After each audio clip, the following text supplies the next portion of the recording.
نحمدہ رسول اللہ رسول الکریم۔ حضرت سلمان رضی اللہ تعالیٰ عنہ کہتے ہیں کہ نبی کریم صلی اللہ علیہ وسلم نے شعبان کی آخری تاریخوں میں ہم سے واعظ فرمایا اور ارشاد فرمایا، تمہارے اوپر ایک مہینہ آ رہا ہے جو بہت بڑا مہینہ ہے، بہت مبارک مہینہ ہے۔ اس میں ایک رات ہے شب قدر جو 1000 مہینوں سے بڑھ کر ہے۔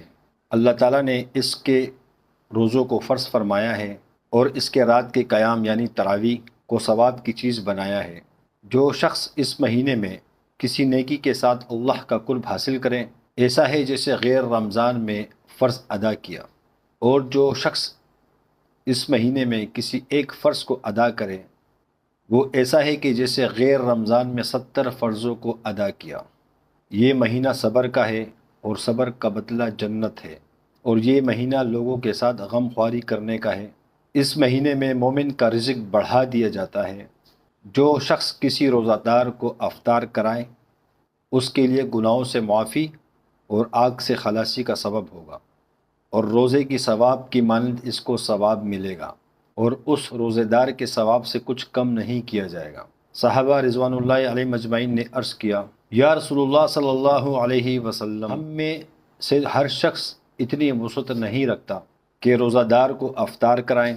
تو آپ صلی اللہ علیہ وسلم نے ارشاد فرمایا کہ پیٹ بھر کھانا کھلانے پر موقوف نہیں، یہ ثواب تو اللہ جل شانہ ایک کھجور کے دانے پر بھی عطا فرماتے ہیں، یا ایک گھونٹ پانی پلائیں یا ایک گھونٹ لسی پلائیں، اس پر بھی اجر عطا فرماتے ہیں۔ یہ ایسا مہینہ ہے جس کا اول حصہ رحمت ہے، درمیانی حصہ مغفرت ہے، اور آخری حصہ آگ سے خلاصی کا ہے، آگ سے آزادی ہے۔